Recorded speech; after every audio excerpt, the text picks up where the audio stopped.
Satyabhama Institute of Science and Technology, Chennai. Satyabhama Institute of Science and Technology, Chennai.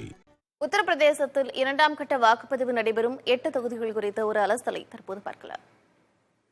உத்தரப்பிரதேசத்தின் மேற்கு பகுதியில் உள்ள 8 தொகுதிகளில் முதல் கட்ட வாக்குப்பதிவு முடிந்துள்ள நிலையில் அதை ஒட்டிய மேலும் 8 தொகுதிகளில் இரண்டாம் கட்ட தேர்தல் வரும் 26ஆம் தேதி நடைபெறவுள்ளது. இப்பகுதியில் பாஜக வலிமையுடன் இருந்தாலும் சௌத்ரி ஜெயின்சிங்கின் ராஷ்டிரிய லோக் தளமும் பகுஜன் சமாஜும் சமாஜ்வாதியும் இந்த பகுதியில் ஓரளவு செல்வாக்கு பெற்றுள்ளன. இந்த 8 தொகுதிகளில் மதுராவை தவிர மற்ற 7 தொகுதிகளுமே இஸ்லாமியர்கள் அதிகம் வசிக்கும் இடங்களாகும். மீரட் தொகுதியில் பாஜக சார்பில் அருண் கோவில் போட்டியிடுகிறார். இவர் புகழ்பெற்ற ராமாயணம் தொலைக்காட்சி தொடரில் ராமராக நடித்தவர்.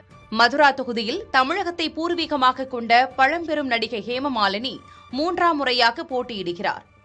அம்ரோஹா தொகுதியில் கடந்த முறை பகுஜன் சமாஜ் கட்சி சார்பில் போட்டியிட்டு வெற்றி பெற்ற தானிஷ் அலி இம்முறை காங்கிரஸ் சார்பாக களம் இறங்குகிறார்.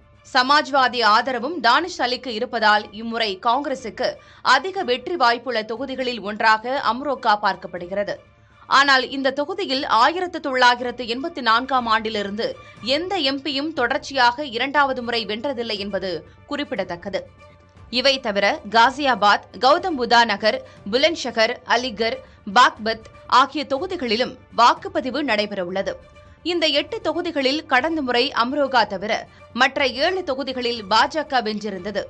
உத்தரப்பிரதேசத்தில் பாஜக தனது பழைய எண்ணிக்கையை தக்க வைத்துக் கொள்ள இந்த 8 தொகுதிகளுமே முக்கியம் என்பதால் இதன் முடிவுகள் முக்கியத்துவம் பெறுகின்றன.